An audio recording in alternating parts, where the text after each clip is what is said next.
Imagine this, you upload an image or multiple images, and now comes the time to add the relevant tags. Well, how is that tag spelled?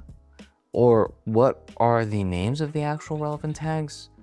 Wait, why are there tags that have similar names? It's really hard to keep track and manage taxonomy at times, but what if you didn't have to do that anymore?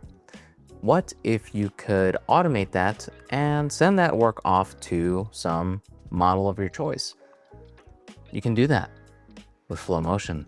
Now, instead of triggering our workflow on status change, we can trigger it on asset upload. Once our asset is uploaded, we extract the URL from the image and then delegate our LLM of choice, like Gemini, to analyze the image and provide a prompt that directs the outcome. In this case, generating the most relevant tags and outputting them as a single object. From there, the tags are then uploaded to Storyblok, and then the tags are added to the uploaded image. Again, no manual steps required. Thanks for watching. Are you curious to see how this works with your setup? Reach out. We'll walk you through it step by step.